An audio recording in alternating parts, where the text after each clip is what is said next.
Hello, and welcome to Marriage Unchained, the art of one flesh, where saving marriages, saving families, and saving souls is the flavor of the day. Now, let's join our host and author of Marriage Unchained, Catholic Alpha Radical, Jerry Jacobs Jr. Welcome to episode 27. Today's problem, Deacon Burke Sivers.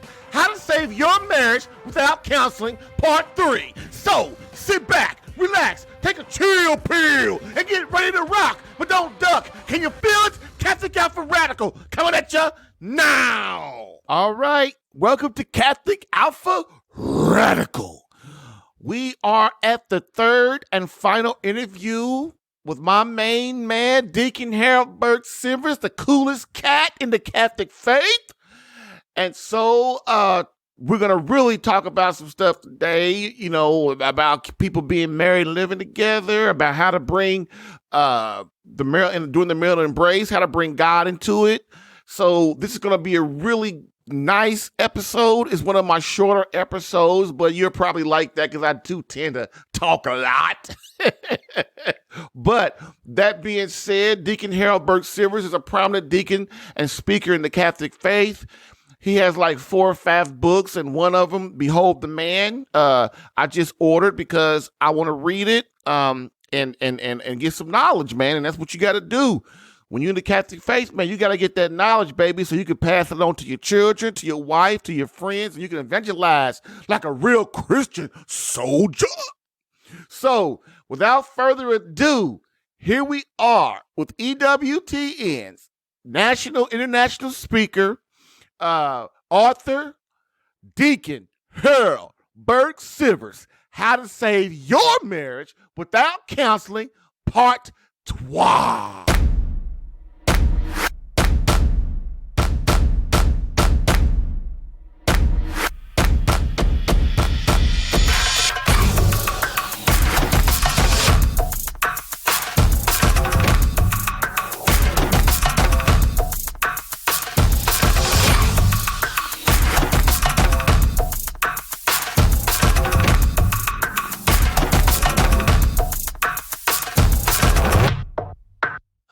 A couple comes to you and wants to get married, but they are having sex and living together. How is this hurting the woman, and what would you advise them? Oh, that happens to me all the time. I'll tell you exactly what I do. So I have a couple that comes in, and they think, they're living like the world. They're maybe going to mass, maybe Christmas and Easter, and the only reason they're even coming to church because one of the parents won't pay for the wedding unless they get married in church. Mm-hmm. It's the only reason they're coming. Mm-hmm. Their whole worldview is formed by Instagram and by what they've seen on the culture. So they come to you and, I say, hey, nice to meet you guys. Hey, how'd you guys meet? I tell them how they met. We met on Facebook or whatever. We met in the club. And I said to her, hey, what's your dad think of this guy? Well, he likes him okay. Oh, good. I told him how my wife and I met. Right. Everybody's feeling pretty good. Yeah. And I pull out the file. I say, hey, I noticed on your application, you both have the same address. You living together? And all of a sudden, here it comes. Here comes you can see the face. Here comes the Catholic stuff. Yeah. Yeah, we're living together. This is the 21st century, I say, well, let me ask you guys a question. We all know that half the people that get married get divorced. Right, even in the church, a lot half the people get married. Yeah. But you know that most of the people that get divorced live together first.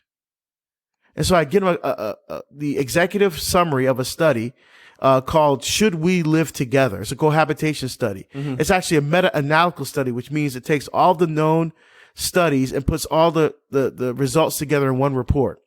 And that executive summary lays out the fact that one of the worst things you can do before you get married is live together. I said, well, you guys better take a look at this. And while they're flipping through it, I asked the questions I really want to ask to the guy. I said, hey, man, you plan on having sex with anybody other than your fiance here after you get married? Oh, no, man. No, man. No, of course I'm not getting married. We're in love. Yeah. We're going to be together forever. I said, then why are you doing it now? Crickets. You having sex with somebody you're not married to? Oh, come on, Deacon. We gonna get married. That's why we're here. In fact, this is no joke. I had one guy say to me, well, it's just like a car. You got to test drive before you buy it. the gall to say that in front The of guy this said woman. that. Say, Right in front of this right woman, in front, sitting right there. Okay. So I said, let me see if I understand what you're saying. So you guys get married. It's a month into the wedding, a month after the wedding. You're getting used to feel the ring on your finger. You're getting used to calling your wife now your husband. And your beautiful bride here gets hit by a drunk driver. She becomes a quadriplegic. You have to spoon feed her, change her diapers, and no sex for the rest of your life. That's the kind of relationship you're ready for? And that's exactly what happens. Now, here's what always happens. This is great. The woman always turns her head like, looking at him like, I want to hear an answer too, bro. Yeah, you better And he's say like, it right. I say, you know what? My fault, man. I apologize. Don't answer Yeah, I that. was a little tough on you with that one. Yeah, I was tough on you. You know what? I apologize. I take that back. Let me ask you something much easier. Okay. If that accident happened to her tomorrow, would you still marry her? See? And she's looking, and I had one girl like hit the guy in the arm, like you better say tell something. him, tell him, you know, defend my honor. Tell him. yeah. And he's just see, because I got him trapped, because he thinks if that really happens, you know, then I'm young. I got my whole life ahead of me, you know. But if so he thinks he's trapped. You know, if he says yes, then, you know, he's like, I'm young. But if he says no, she's sitting right there. So she's going to wonder how much he really loves her. Yeah. So he says nothing. I said, you know what? Don't answer. Let's just start the first class. So now what happens is that the young lady sitting there going, because she's thinking, we're having sex, we have to do all this stuff because he's gonna marry me, we're gonna have a whole life together. She's like living in this fantasy world. He's like, damn, I ain't gotta pay half the rent. You know, I'm getting free sex. Shoot, I just go hang with my fellas if I want. You know, because the reason why he couldn't answer that question, because he thinks, they think living together is just like being married. Except we don't have a piece of paper. How many times I heard that? Wrong answer. The reason why he can't answer that question, because in the back of his mind, he says to himself, if that happened now, I'm out of here. I can always get out. I'm out of here. Once you put that ring on your finger, whole different story. So at the end of the first session, I say this now. I said, you know, my friend, you couldn't answer that question. Let me answer it for you. If that happened to me, the first thing I would do is I go to my archbishop. I would ask him to suspend my faculties to function as a deacon, suspend them temporarily so I could spend the rest of my life taking care of my wife. Because when I walked into that church that day and I put this ring on my finger and I made those vows, I honored every word that came out of my mouth. I meant every word. Yep. And if you can't do that, you shouldn't be married. I tell him straight in his face. And then she just starts like crying. that. I said, if you can't do that, then you should not be married. Right. Or at least go and try to figure out how you to need to do think that. deeply and seriously about the situation you're in right now and ask yourself, and I said to her, you need to ask some questions to yourself. Is this the man that I want my children to be like?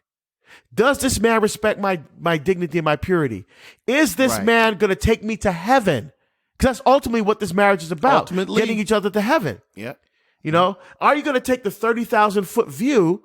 Or are you just confused right now because you got the same bank accounts and you're used to his farts and all this kind of stuff, and you think that's what marriage is? That's right. You know? Right.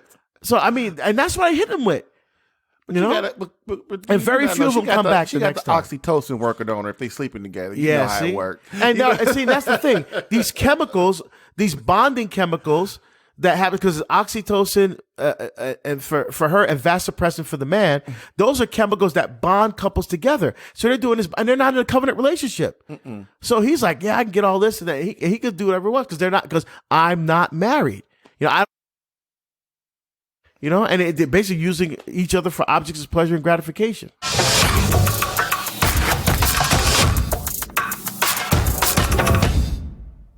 Are you here to build a better marriage? Do you worry daily about the state of your relationship with your wife?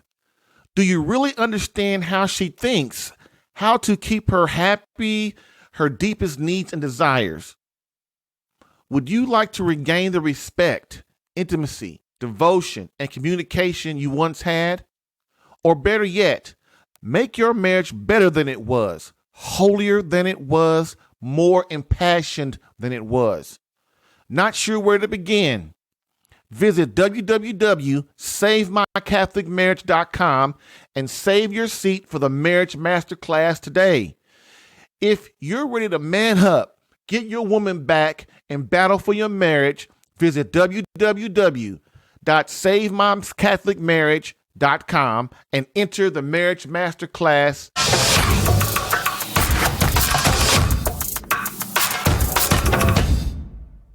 So today, married couples are encouraged to exclude God from their bedrooms. Why is this a mistake? And what are 3 ways, it don't have to be 3, married couples can involve God more in their sex lives, and what are the benefits for doing this? Well, natural family planning, obviously. See what happens is this. I had a guy that didn't like one of the homilies that I gave because I preached on the theology of the body, actually at a mass. And the guy said, I want to talk to you after mass. Okay, so we went to the rectory. I said, what's the problem? Because I didn't like your homily. I said, which part? He said, all of it.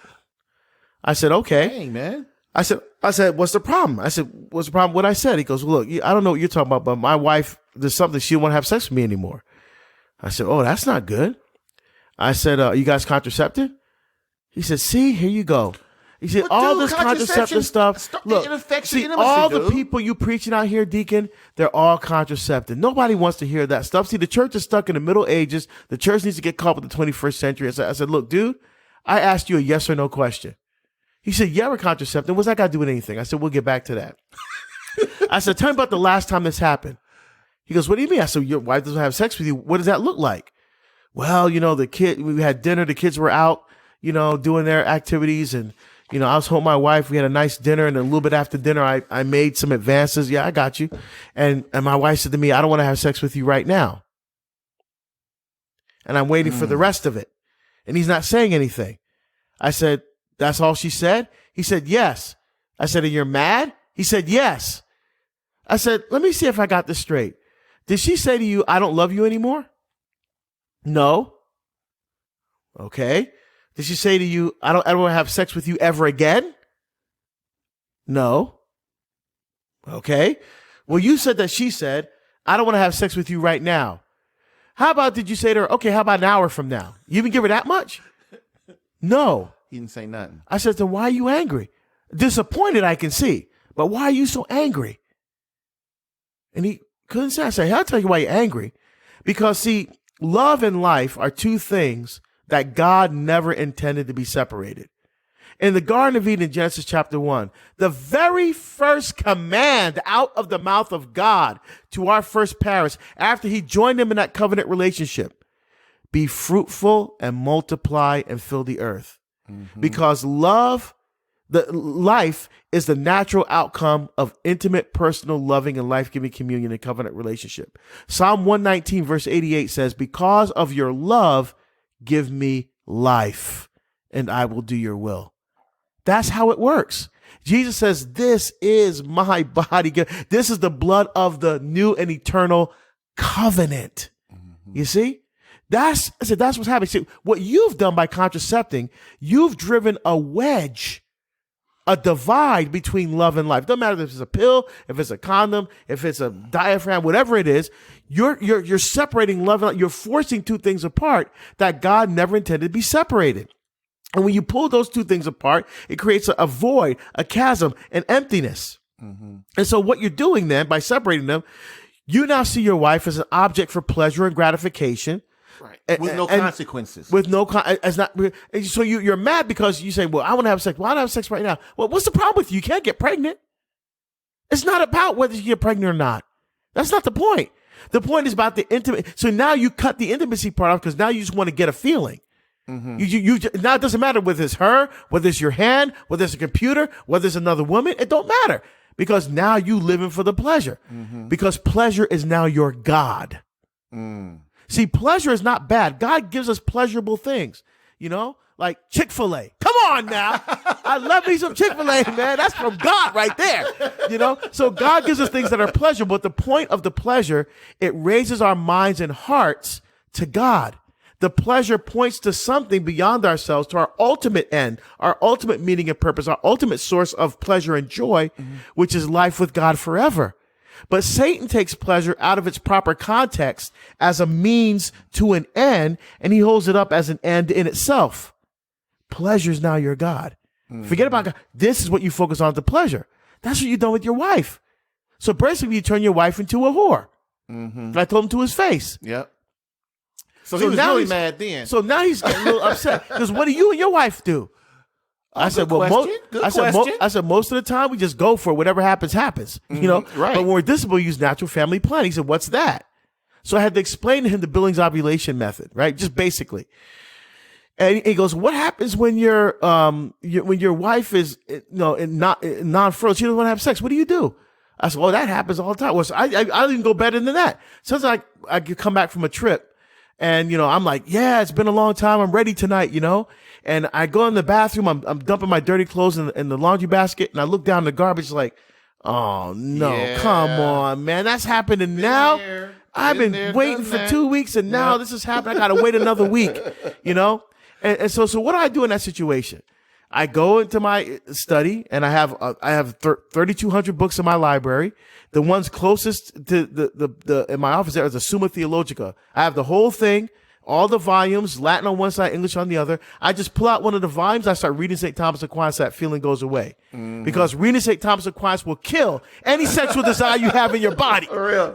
But another thing people don't realize about natural family planning is, man, it's only supposed to be used for grave things. And I think what a lot of people do today is they use it for, well, I don't want to have any more kids, But I'm thinking, well, just let God do it. Now, if you ill, you have cancer, or if grave things like that. Yeah, but man, just because, I want to make some more money first, all that kind of stuff, man. Well, see, a natural family plan respects a way that a woman was made by God. Because people have to understand this. When a woman is in her cycle, she releases an egg. If the egg is not fertilized within 24 hours, it gets washed out with the next period. Okay, so there's only a 24-hour window that she can get pregnant. Now here's how it works. So say she has sex a few days before with her husband, right? And so in order to get pregnant, you have to have three things. You have to have sperm, egg, and fertile mucus. Okay. So they have sex with her husband. So the sperm is trapped in there in that fertile mucus, which is lining her uterus. And and the fertile mucus is feeding and nourishing the sperm until an egg shows up, So you can have sex on Monday, but the egg don't show up till Wednesday. So you can still get pregnant. Right. Because the sperm is already there waiting. The egg shows up. They move toward the egg. So it has 24 hours before the egg, right? So that can happen. So there's a window there. So all natural family planning says, here's the window, determining when that window is, and you're making a decision not to engage in intercourse. So you're not blocking anything. Right. So choosing to do something is very different than choosing to do nothing. Two very different acts. And what you're saying is so most of the time a woman can't get pregnant outside of that window. Right. It is impossible for her to get pregnant. Impossible for her to get pregnant. So God built it in a way that's a small window where she can get pregnant. That's, in fact, I know physicians some secular physicians who use natural family planning so they can determine when they can get pregnant. Right.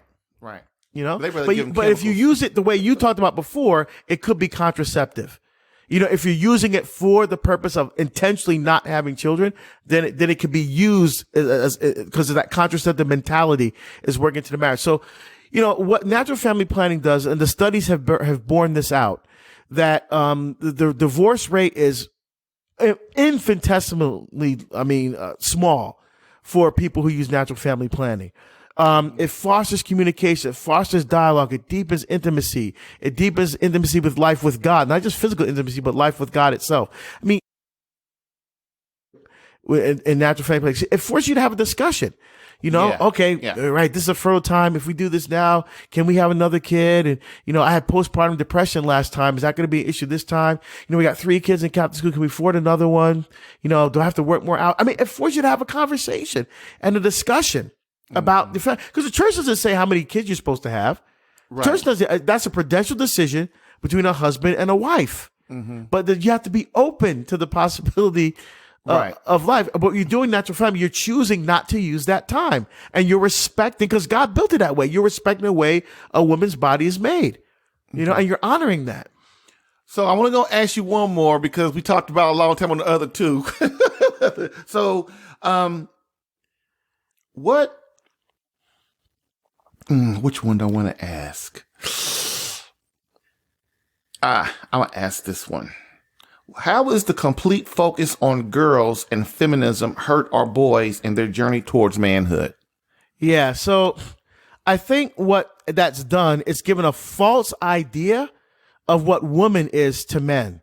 So what this feminism is of the 70s was the more I'm like a man, the more feminine I am. The more things I can do like a man, the more feminine I am. And so what it does, it obscures authentic femininity, which has nothing to do about being weaker than the man no, because if you look in the scriptures in Genesis chapter 2, after he puts man in the garden, he says, don't eat, tells about the tree and all that stuff. The very next thing that God says is not good for man to be alone. Mm-hmm. Why? Because, I mean, he's got it pretty good. He's got a Garden of Eden man cave going on. Nobody mess with the remote. He's good to go, right? He's got it. But God exists as a family, as a communion of persons, Father, Son, and Holy Spirit. Mm-hmm. So man by himself makes no sense because the family on earth has to be the image and likeness of the family in heaven. And so I'll make a helper fit for him. Now, helper doesn't mean maid or cook or someone to do my laundry or someone to pick the kids up from soccer. In Hebrew, it's ezer kenegdo. Ezer kenegdo, helpmate. Literally means someone who stands opposite or parallel to you, who helps, aids, assists, surrounds, protects, and defends in battle. Mm-hmm. So God wants to create a battle partner for him. Yep. And what's the battle going to be against? Sin and death. They fight together. And how did he create her? From his side. From his side. Not above because she's greater than him. Not below because she's less than him. From the middle, from the side that shows she's equal to him. Yep. Equal in dignity before God. See, man, I listen to you on Catholic Answers, man. I know all this. Yeah, so she's not weaker than him. She's strong like he is. Mm-hmm. But they have these different gifts though that complement each other. And it's in that complementarity in which they're able to have unity. Right. So what we have to do is restore authentic femininity, which John Paul did so beautifully in that Mulieris Dignitatem, a document he wrote in 1988 called The Dignity and Vocation of Woman. I would challenge every man to read that document. I'm going to go read it. It's not very long. I'm going to read that. It's excellent. It is excellent. Talking about what authentic femininity, it rocked my world. It changed everything for me as far as my thinking, and get rid of some of those stereotypes that I've had and stuff like that to really see it's so beautiful, and focus your whole attention on looking at women in a very, very different way, especially through the heart of our Blessed Mother. Sweet.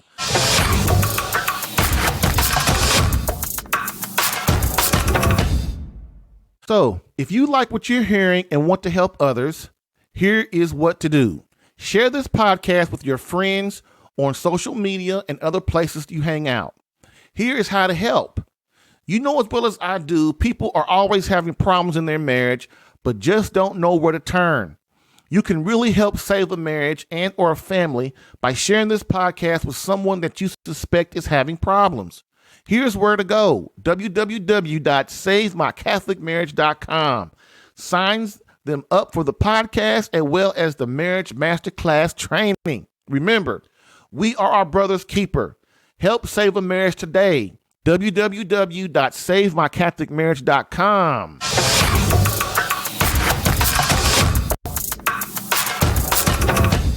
So the last question was not a question. The last thing is, do you have any special projects or causes going on right now that you would want the people to know about? I've got so much stuff going on, but for other people know about, I have a new book that's out.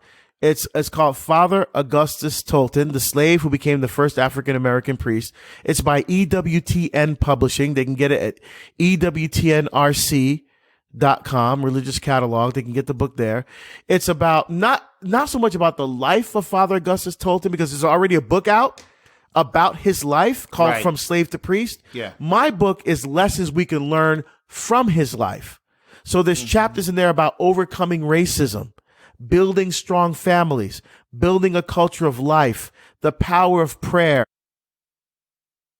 finding healing in God's mercy. You know, how we can apply the lessons of Father Tolton's life to our life today, looking at the lens of how he dealt with those issues in his time, what we can learn from him today. You know, so I think it's an excellent book. Very powerful. I also am doing pilgrimages now. So I have a pilgrimage coming up with Father Larry Richards in May. We're going to the Holy Land. You gonna hang out with him, man? He's probably talks your ear out, Father Larry. I know. I love Father Larry. He actually very, especially when I was transitioning from my my full-time secular job to doing this full-time. Yeah. He was extremely helpful to me. Really. I mean, he's a mentor and a very good friend. So we're going on pilgrimage, and Sonia Corbett is joining us. I wrote my third book with Sonia Corbett. So when is the pilgrimage? It's May. It's like May 9th through the 20th. Yeah, it's coming up. And then I have another pilgrimage to France, Spain, and Portugal in September. You know, it's got Footsteps of Mary. You know, it's like a look at all the Marian shrines and apparitions, and including Eucharistic miracles as well. You know, so I'm very much looking forward to that. So there's going to be information on my website and on my social media about those trips as well. I'm gonna post that too. Yeah. What about the book, How to Be a Man? Yeah, so Behold the Man. Behold the Man. That's right. Yeah, that was the first book I wrote. Mm-hmm. And that came out in 2015, and about authentic Catholic masculine spirituality. What does it mean to be an authentically Catholic man? Okay. And all of those books you get on my website, on the front page, you can see all the 4 books there, and you can get all 4 of them, as well as I have CDs, DVDs available in my e-store page. So you can get all the CDs and DVDs about a variety of different topics. And that's deaconharold.com. Yes, deaconharold.com. Yes. Deaconharold.com.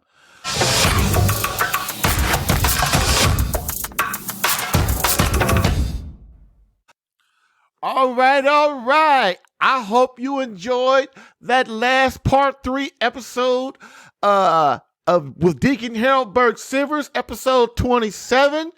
And that is it. That's it. That's like all 3 of them. I know it was long. It was over an hour like 15 minutes together, just us talking. So I hope you really enjoyed that, and I hope you listened to all 3. You can always find, if you didn't hear episodes 2 or episode 1, you can always go back to my blog, CatholicAlpha.com, and hit click podcast, and then click the Catholic Alpha Radical podcast, and it'll take you right there. There are all the episodes right there. So, as we always do, we end with my quote from Pope Benedict XVI, and it states, "Society offers you comfort, but you weren't made for comfort. You were made for greatness. So go forth, Christian soldier. The spiritual fight is upon you. Fast, pray, and prepare for battle." Thank you, Christian soldier, for listening in today. Do you have a critical or pressing problem in your marriage right now? Want help? Come on the show and ask me in person. We can do this completely anonymously. You don't have to be on camera or say your name. It's totally up to you. I would just love to have you as a guest on the show. More importantly, you would be helping other men as well. Contact me at radicalquestions@catholicalpha.com. And lastly, please share this podcast with someone that may need help in their marriage or relationship. Help me save a marriage today.